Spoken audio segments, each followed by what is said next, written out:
నమస్తే శ్యామ్ గారు. నమస్కారం అండి. సార్, డయాబెటిక్ చాలా మందిని వేధిస్తున్న సమస్య ఇది. కాకపోతే ఏంటంటే టైప్ 2 డయాబెటిక్ గురించి చాలామందికి తెలుసు.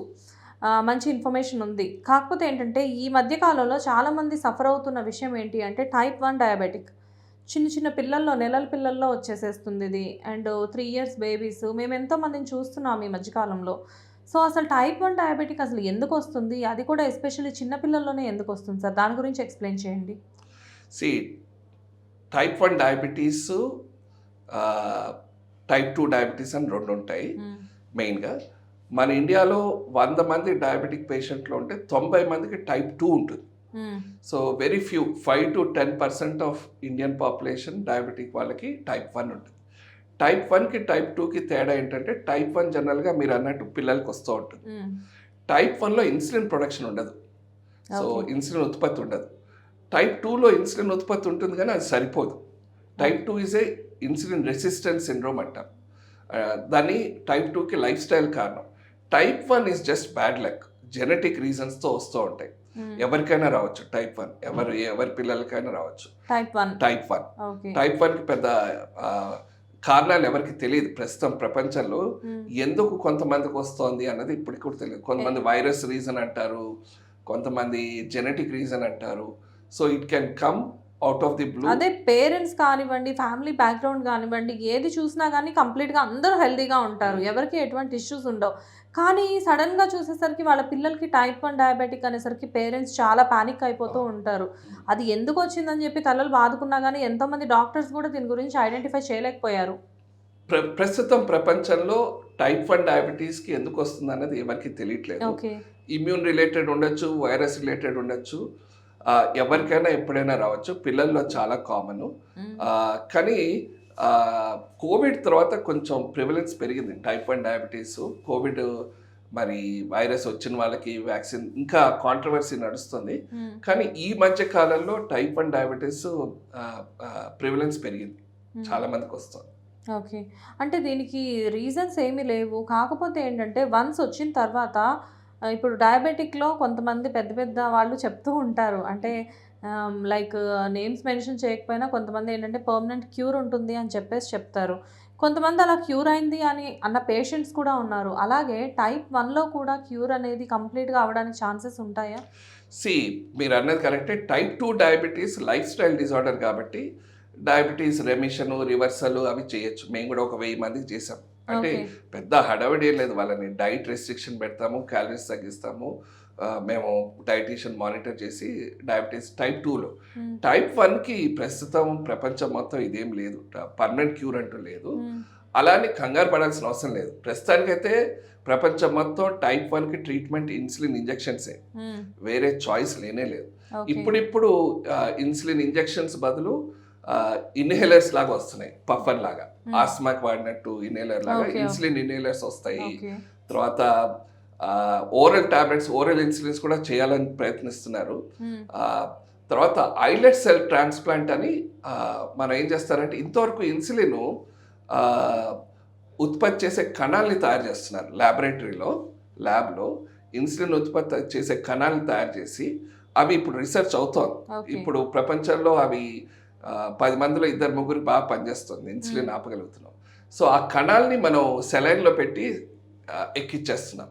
ఆ కణాలు లివర్ చుట్టూరా, ప్యాంక్రియాస్ చుట్టూరా, స్టమక్ చుట్టూరా అతుక్కుని దే స్టార్ట్ ప్రొడ్యూసింగ్ ఇన్సులిన్. అది వచ్చేస్తుంది. ఐలెట్ సెల్ ట్రాన్స్ప్లాంట్ ఒకటి వస్తుంది, ఇన్హేల్డ్ ఇన్సులిన్స్ వస్తాయి.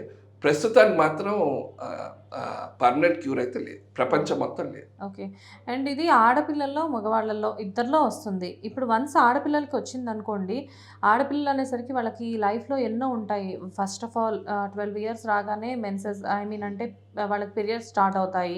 అండ్ ఆఫ్టర్ మ్యారేజ్ వాళ్ళకి కన్సీవ్ అవుతారు. ఇలాంటివన్నీ కూడా జరుగుతూ ఉంటాయి కదా. వాళ్ళకి ఈ సైకిల్స్లో ఎక్కడైనా కానీ ఈ టైప్ 1 డయాబెటిక్ వల్ల వాళ్ళు డిస్టర్బ్ అయ్యే ఛాన్సెస్ ఉంటాయా? ఇండియాలో టైప్ 1 డయాబెటీస్ అమ్మాయిలకు వస్తే పర్టికులర్గా చాలా ప్రాబ్లమ్స్ ఉన్నాయి. Particularly marriage alliances. ఐడియా క్లినిక్స్లో మేము వి స్టార్టెడ్ వన్ రిజిస్ట్రీ. మేము వాళ్ళ పాపం one of the problems they have is finding the alliance partner. Okay. So both parties finding the right అందుకని మేము రిజిస్ట్రీ పెట్టాం ఐడియా క్లినిక్స్లో. వాళ్ళ అనానిమస్గా వాళ్ళ డేటా రివీల్ చేయము, but anybody looking for partner that sort of service. But otherwise అమ్మాయిలకి అబ్బాయిలకి పిల్లలకి అయితే సేమ్. టీనేజ్లో ప్యూబర్టల్ టైంలో రిక్వైర్మెంట్ మారిపోతుంది. పర్టికులర్లీ అమ్మాయిలకి ఇన్సులిన్ రిక్వైర్మెంట్ పెరిగిపోతుంది because of all the hormonal changes. Okay, అంటే నార్మల్ పీపుల్ కంటే వీళ్ళకి మెచ్యూర్ అవ్వడానికి టైం టేకింగ్ ఎక్కువగా ఉండడం, అండ్ మ్యారేజ్ అయిన తర్వాత కన్సీవ్ అవ్వడానికి టైం టేకింగ్ ఎక్కువగా ఉండడం, ఇలాంటివన్నీ జరుగుతూ ఉంటాయి. చాలా ప్రాబ్లమ్స్ ఉంటాయి. కానీ ప్రస్తుతం మనకి ఇండియాలో ఆ సపోర్ట్ సిస్టమ్ ఉంది. ఇప్పుడు చాలా మందికి మనకి సెన్సార్లు పెట్టుకోవచ్చు, గ్లూకోజ్ సెన్సార్లు. రిమోట్గా మాకు వాళ్ళ షుగర్లన్నీ మానిటర్ చేయొచ్చు. వాళ్ళు మా దగ్గర రావాల్సిన అవసరం లేకుండా వాళ్ళ ఇంట్లో షుగర్ చూడంగానే మాకు తెలిసిపోతూ ఉంటుంది. సో ప్రెగ్నెన్సీకి మేము కొంచెం టైట్గా కంట్రోల్ చేస్తాము. కానీ మీరు అన్నది కరెక్టే, వాస్తవమే. ప్రెగ్నెన్సీలో కొంచెం కాంప్లికేషన్స్ చూస్తూ ఉండాలి. రెటినోపతి, నెఫ్రోపతి అని కిడ్నీ ప్రాబ్లమ్స్, బ్లైండ్నెస్, ఇవి ప్రెగ్నెన్సీ టైంలో మేము మానిటర్ చేస్తూ ఉంటాం. ఓకే, అండ్ వీళ్ళకి పర్మనెంట్గా సొల్యూషన్ మాత్రం ఇన్సులిన్ మాత్రమే కాకుండా ఇప్పుడు మీరు అన్నట్లు ఇన్హేలర్స్ కానీ ఇలాంటివన్నీ కూడా వస్తున్నాయా సార్? వచ్చేస్తాయి. ఐ థింక్ ప్రస్తుతానికైతే చాలా, ఐ థింక్ ప్రపంచం అంతా ఈ టైప్ 1 డయాబెటీస్ మీద రీసెర్చ్ చాలా అవుతోంది. నా లెక్కలో కొన్నేళ్లలో పర్మనెంట్ క్యూర్ కూడా రావచ్చు టైప్ 1కి. ప్రస్తుతం అయితే లేదు, ప్రపంచంలోనే లేదు. వీళ్ళకి ఫుడ్ హ్యాబిట్స్ ఎలా ఉండాలి సార్? టైప్ 1 డయాబెటీస్కి మేము పెద్ద ఫుడ్ రెస్ట్రిక్షన్ చేయం. టైప్ 2కి పెడతాం, కానీ టైప్ 1కి దే షుడ్ ఎంజాయ్ నార్మల్, డాఫ్నీ అంటాం, dose adjustment for normal eating అంటాం. అంటే they should enjoy life like anybody else. మనలాగా షుగర్ లేని వాళ్ళని మామూలుగా తినగలుగుతారు. మేము డోస్ అడ్జస్ట్ చేసుకుంటాం, ఇన్సులిన్ డోస్.